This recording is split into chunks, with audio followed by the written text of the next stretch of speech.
Estamos con Sari Levy, ella es exdecana de la Facultad de Ciencias Económicas de la UCB. Nos recibió aquí en Infobae América muy amablemente porque vamos a intentar descubrir un poco cuál es el panorama económico ahora cuando faltan tan poquitos días para las próximas elecciones presidenciales. La primera pregunta no es sencilla, pero es ¿cuál es el diagnóstico actual de la economía venezolana? Bueno, vamos a tratar de decirlo en pocas palabras, sencillas, que puedan llegar a muchas personas. Realmente uno tendría que decir que es una situación bastante difícil, a pesar de que Venezuela ha vivido en los últimos años la más alta y más extensa bonanza de los precios petroleros. Lamentablemente en este momento es una situación bastante difícil la que estamos viviendo y se puede, digamos, recoger o se ha visto recogida sobre todo en una variable, el tipo de cambio.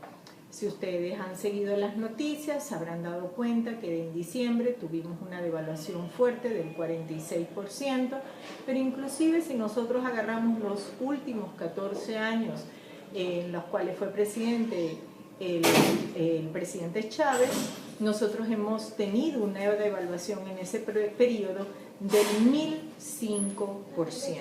Entonces uno se pregunta, ¿qué ha pasado con esa cantidad de ingresos que afortunadamente logró Venezuela, pero que a la final se nos han hecho sal y agua en las políticas económicas y el enfoque geopolítico que se le dio a estos 14 años de gobierno?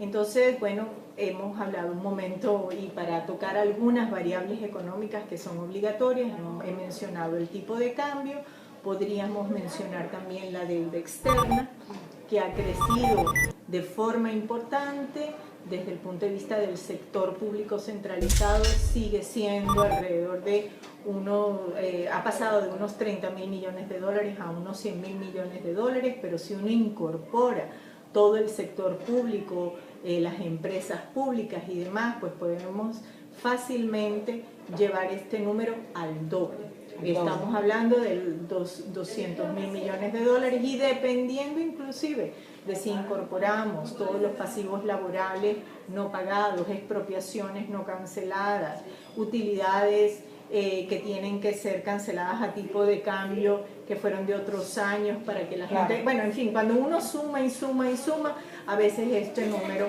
pues supera inclusive los 250.000 millones de dólares.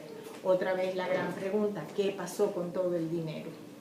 Nuevamente se nos convirtió en deuda. Otra variable, la producción nacional. La producción nacional se ha visto claramente golpeada en estos últimos 14 años. Cada vez somos más dependientes de la producción petrolera. ¿Qué produce Venezuela que no sea petróleo? Para la exportación, absolutamente diría yo nada. Nosotros, de todos los ingresos por exportación, el 95% son petróleo y el otro 5% está relacionado, por decirlo de alguna manera. La concentración en petróleo no es que sea mala en el concepto mismo, sino que no se ha incentivado todo el resto de los sectores, porque está muy bien que este sector haya crecido mucho, además por ese boom de los precios petroleros, pero no se ha ayudado que el resto de los sectores puedan desarrollarse. Muy por el contrario, se han visto claramente golpeados. Y luego está la inflación. La inflación, bueno, ya eso no ha dejado de ser una variable, es un sufrimiento constante. En países latinoamericanos hablar de inflación no es hablar de un flagelo ajeno, definitivamente que es así. Pero en el caso venezolano vale destacar lo siguiente: Venezuela no es una economía indizada, y cuando las economías no son indizadas, niveles de 2 cifras altas de inflación pueden ser el equivalente a de 3 cifras bajas con indización.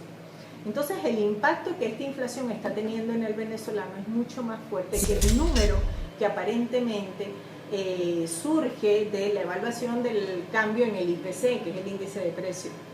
¿Dónde lo sientes? ¿Lo siente la compra? Lo sientes en todos lados. La verdad que si yo te pusiera un gráfico inflacionario, verías unas cifras realmente importantes.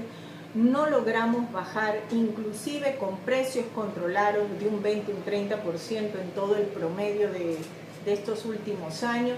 Y aunque a veces dicen, oh, es que ha bajado un poquito, en los años que baja un poquito la inflación, en realidad es que los precios controlados marcan la canasta, pero lo que estás padeciendo es la escasez. Entonces, en este último periodo, inclusive, las mediciones que nos da el Banco Central de Venezuela son de una escasez realmente que asusta.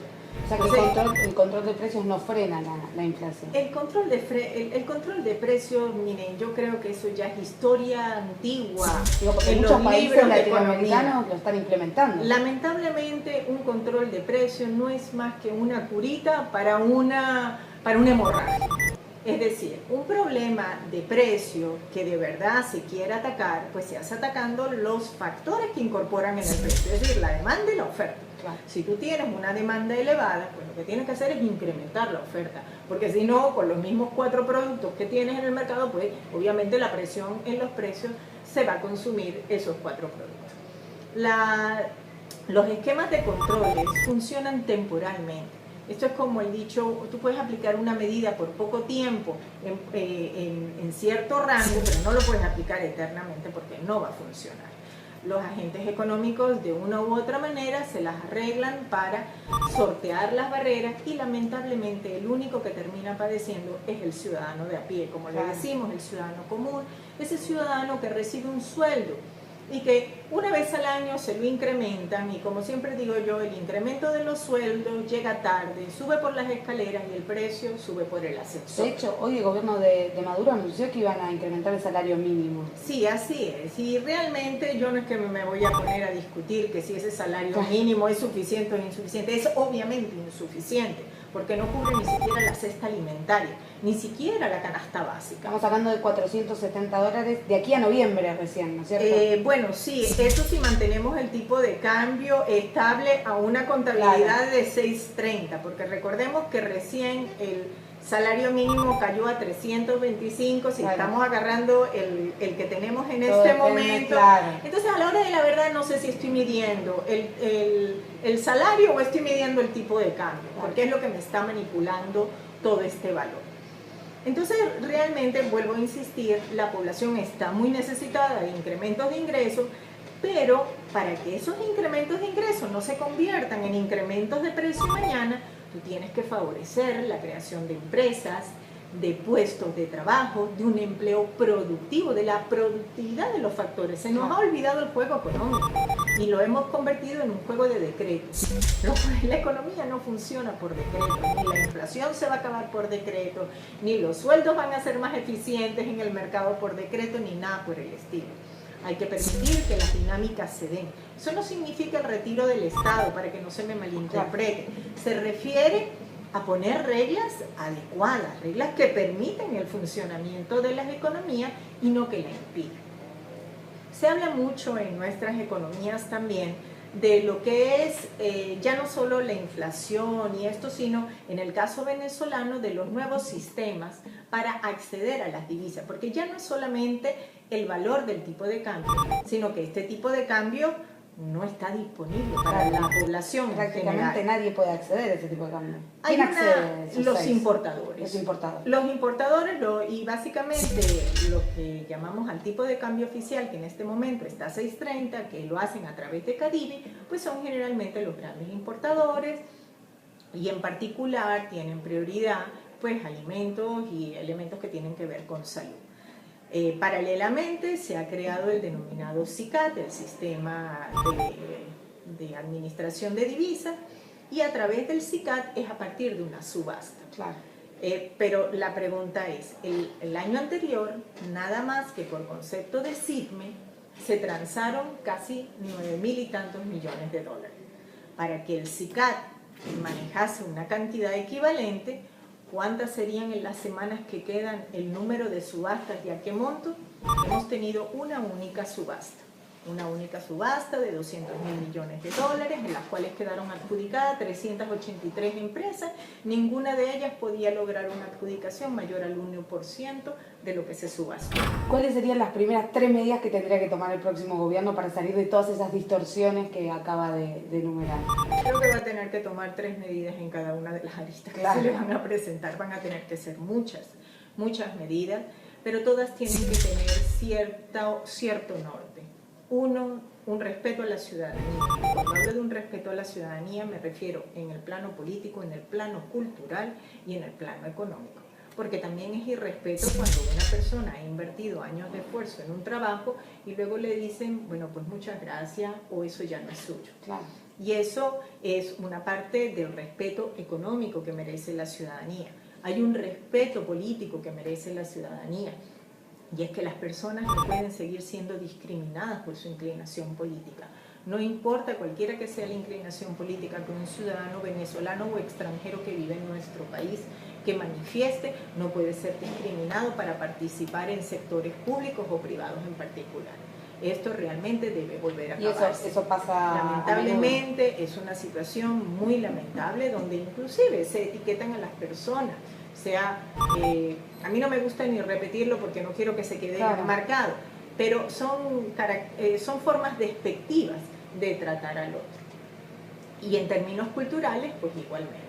Entonces son muchos elementos, ese es un norte que hay que rescatar, y el otro, la libertad del ciudadano. Y la libertad y la responsabilidad son dos caras de una misma moneda, y es así como tenemos que verla. No es que la libertad no implica responsabilidad social, la libertad económica tiene intrínsecamente que cumplir con una responsabilidad social. Y en ese diálogo continuo entre los diferentes sectores, el sector empresarial, el sector de los trabajadores, el sector gobierno, el sector de lo que llamamos el tercer sector, las organizaciones no gubernamentales, la ciudadanía organizada, pues tienen que llegarse a acuerdos de cómo enrumbar el país de forma adecuada. Pero hoy podría Venezuela abrir el acceso, por ejemplo, a las divisas irrestricto y sobrevivir, o la verdad que cuando una persona ha estado en cama porque ha tenido una operación, así sea deportista, usted mañana no le va a decir vaya y corra en un maratón. Claro. Uno necesita un procedimiento o un breve periodo que nos permita reentrenar a esa persona, y eso mismo le va a suceder al plano económico. Pero los actores actuarán de una manera mucho más confiada y apoyarán para que ese tránsito a un nuevo estadio de mejor y de mayor cooperación económica, social y política se dé cuando observe que los lineamientos planteados, los objetivos planteados se cumplen paulatinamente. Claro. Y no que simplemente un día te digo sí, mañana te digo no, un día vente por acá, pasado vente por allá. Hay que devolverle la seguridad jurídica a todo. La seguridad en todo plano, porque otro elemento que vale la pena destacar y que ha afectado profundamente al venezolano es la inseguridad personal.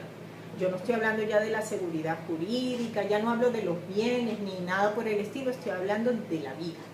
La vida es algo que está en riesgo lamentablemente en Venezuela continuamente, no importa el estrato político, no importa el lugar donde se viva, no importa nada. En estos años son más de 150.000 muertes violentas, esos son números vergonzosos que ni en guerra se presentan. El año pasado creo que fueron unos 19.000 personas que fallecieron por muertes violentas. En este último trimestre ha sido una cosa que da terror solamente pensar. Y claro, si uno le suma una inseguridad personal, a una inseguridad jurídica, a una inseguridad hasta de que lo que has trabajado durante un mes te sirva para comer al mes siguiente, pues démonos cuenta en qué grado de estrés vive el ciudadano venezolano. Vive casi en un estado de guerra. ¿Y qué va a pasar el domingo?